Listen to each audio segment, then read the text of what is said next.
کوفہ پہنچا. جب کوفہ پہنچا ہے وہ قافلہ تو بیبیوں نے اپنے چہرے پر تو بال ڈال ہی رکھے تھے. یہ حالت دیکھی تو کوفہ والوں کو پتا چلا کہ کربلا سے لٹا ہوا قافلہ ہے. وہ چھتوں پہ چڑھ کے سینہ پیٹ رہے. یہ سینہ کون پیٹتا ہے پتا ہے؟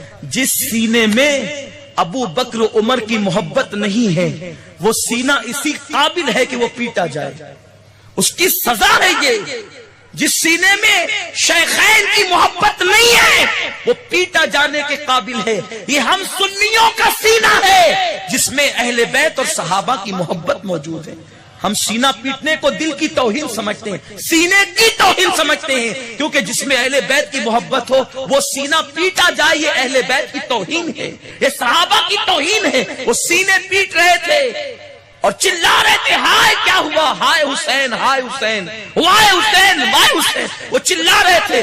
سیدہ زینب نے کہا, ایک عجیب واقعہ مورخ نے لکھا ہے, جب کوفہ پہنچے تو تاشے بج رہے تھے, ڈھول پیٹے جا رہے تھے, ڈھول بج رہے تھے. آج بھی کچھ یزیدی بجاتے ہیں اور اس کو نام اہل بیت کی محبت کر دیتے. میں ان کے لیے ایک جملہ کہتا ہوں, اہل بیت کی محبت میں ڈھول بجانے والوں, اتنا شوق ہے نا کسی کی شہادت پہ ڈھول بجانے کا, تو جب تمہارا باپ مرے اور اس کی لاش گھر میں پڑی رہے تو ذرا جب بجا کر دیکھنا کہ کسی کی میت پر ڈھول بجانے کا لطف کیا ہے. اپنے باپ کی میت پہ ڈھول نہیں بجاتے, اور امام علی مقام کی شہادت پہ ڈھول بجاتے اس کو چشتیت کا نام دیتے ہو, اسے تصوف کا نام دیتے ہو, اسے اہل بیت کی محبت کا نام دیتے ہو. شرم کرو. یزیدی ڈھول بجا رہے تھے. وہ سیدہ زینب تھی. زینب نے کہا مجھے 2 جملے کہہ لینے دو, 2 جملے. یزیدی نہیں کہنے دینا چاہتے تھے.